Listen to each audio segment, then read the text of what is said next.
Breaking news on the housing market. Diana Oleg joins us with the latest report on mortgage applications and big news for renters. Hey, Diana.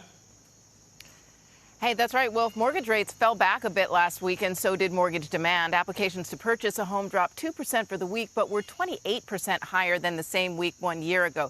We usually see annual increases or drops in the single digits. Now, this is the average on the 30-year fix, fell to 3.08% from 3.11 for loans with 20% down.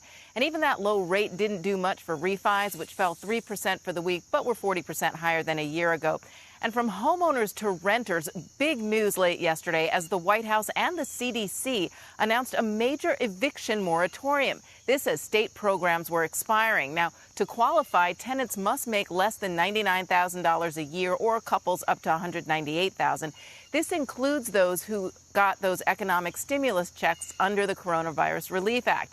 Now, renters have to say they tried to pay their rent and tried to take advantage of federal housing aid, but they don't actually have to prove that. They also must claim that they're unable to pay due to COVID-related financial hardship. And if they are evicted, that they would likely become homeless or move to unsafe settings. Now, the White House used the CDC, which ordered a temporary halt on residential evictions, quote, to prevent the further spread of COVID-19. Its order said eviction moratoria like quarantine, isolation, and social distancing can be an effective public health measure to prevent the spread of disease. But there's already been a lot of pushback on this from those, landlords out there. Back to you guys.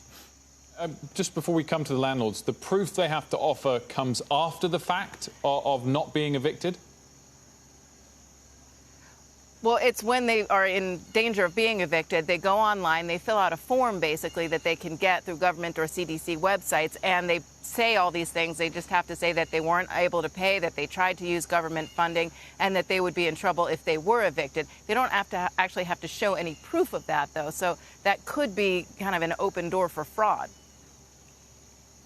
Okay, Diana, it's Brian. I'll take the side of the landlord then. Yeah, I'm not talking about the big corporate landlords with 10,000 apartments run by billionaires. I'm talking about families who made a living owning, 6, 8, 10 houses.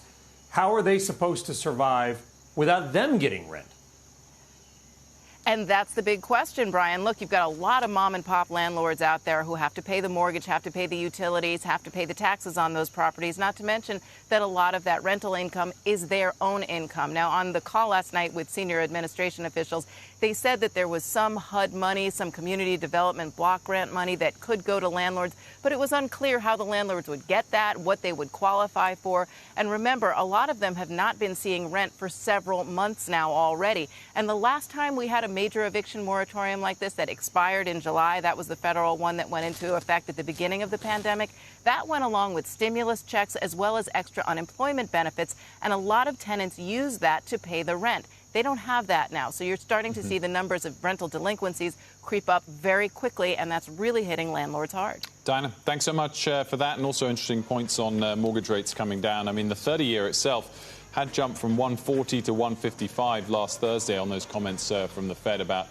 permitting inflation. We're back down to 143, 144 over the following 3 or 4 trading sessions, just steadily slipping back.